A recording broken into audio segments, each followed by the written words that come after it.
So 10.4 is on life insurance. This is obviously very self-explanatory. It protects you and your beneficiaries in case you die. So beneficiaries are people chosen by the policyholder who receive benefits. Your premium is the amount you periodically pay for life insurance policy. Mortality table. This summarizes your death rate. So this is what the company would use to figure out how much your premiums would cost. You have a couple different kinds of insurance. Term life insurance. This provides protection for a specified period. All right, it's the cheapest. So you could do 5, 10, 20, whatever it is. That is typically the cheapest. Level term insurance. This pays same death benefit over term of policy. Okay, so when you set it up, no matter how much you put into it, you're going to be paid the same much. Decreasing term insurance. This pays a decreasing benefits over time. These are lower premiums, so when you first start out with a family, you may want to have more coverage versus when you're older. Increasing term insurance, this pays increasing benefits over time. This is a higher premium, so as you get older, you would get a bigger premium. Permanent life insurance, this covers you for a lifetime. Okay, one type of that is whole life insurance. This combines life insurance with an investment feature. So it's kind of like setting up a savings account. You're protected if you were to die. You also get a investment when you want to cash out. Your cash value. This is your investment value in a whole life policy. Okay, the policyholder will receive this if he cancels the policy. So each policy has a cash value that's less than the actual payout amount, but it's still the money that you have invested. Universal life insurance. This is similar to whole life, but the cash value can be used towards your premium. And variable life insurance. This combines insurance with stocks, bonds. This is the riskiest one, all right, because you're depending on the market. Okay, so if you need to pause it, go ahead. Rewind. All right, number 1. See page 639, which is off to the side here. Okay, this is page 639. Premiums for Sunbelt Insurance Company are given in the table. Find the annual premiums for $250,000 of the following Sunbelt life insurance policies. Okay, so if you look at the table off to the right here, all right, it has your age and it has male, female, and then the year of the policy. So a 10-year life insurance policy purchased by a 30-year-old male. So 30-year-old male. Okay, so we got age 30, we have male, and we have a 10-year policy. That's going to be $36 per month. So 36 times 12 is $432. We have a 20-year by a 40-year-old female. So 40-year-old female, we have a 20-year, that's $60 per month. 60 times 12, $720. We have a 10-year at a 40-year-old male. So 40-year-old male, okay, we have a 10-year, that's $51 per month. 51 times 12, $612. And then a 20-year term by a 50-year-old female. So you got a 50. You got a 20, it's X dollars, meaning that they didn't figure out that number. It could be adjusted, so X times 12 gives you 12X. So whatever they figure out what that X is, you multiply it by 12. Number 2. All right, so we purchased a life insurance policy with an annual premium of $780.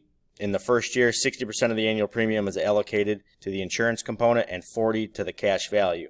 The investment earns 2.2% interest, compounded annually. How much will we have in the policy after the first year? So 780, all right, times 40%, because 40% is your cash value. We're trying to figure out how much we have in there. So 780 times 40, or 0.40, is 312. Okay, then we use our formula that we had in our earlier section here. All right, where P is your principal, so 312. 1 is constant, and then we have 2.2 interest compounded annually, so 0.022 over 1, okay, because it's compounded one time per year. And then we have 1 minus 1 because 1 year compounded once per year. So that's where all your numbers come from. Multiply that out, 318.86. Number 3.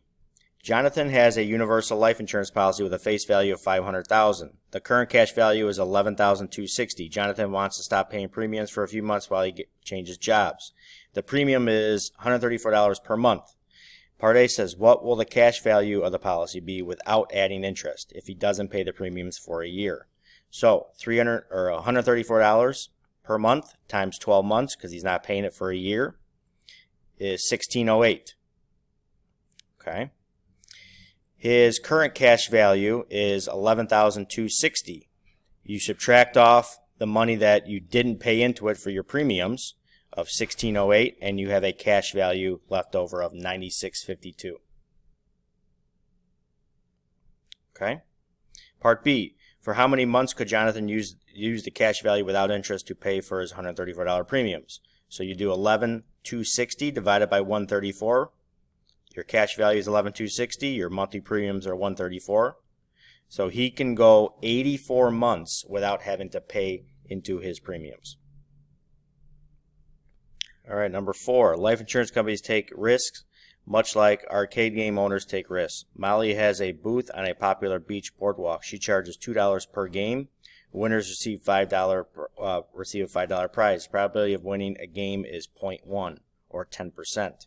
So it's 10% to win, which means it would be 90% to lose. Okay, so 10% to win, 90% to lose is your probability. What profit does Molly earn if a person wins a game? So it costs her, she charges $2 per game. And if they win, you subtract off the 5 for the winning. So she would really lose $3 if someone were to win the game. What profit does Molly earn if a person loses the game? Well, if they lose the game, she charged $2, so she would make $2. Part D says set up a table indicating the profit and the probability of winning and losing. Okay, so you just take that information from above. Okay, so your profit, if you were to win, okay, win is 10%. Okay, so if the person wins, she loses $3. If the person loses, which is 90%, she gains $2. What is Molly's expected profit per game? Okay, so you take your loss, which is -3, so you lose $3, times your probability of winning. Okay, so if the person wins, she loses $3. If the person loses, which is 90%, she gets $2. So that's +2. So you multiply all those together. So she would make $1.50 profit per game based on our formulas. If 500 people play this game on a summer weekend, what is Molly's profit for the weekend? So it's $1.50 per game times 500 games. So 500 people play, gives you a total profit of $750. Okay, and that is it for 10.4.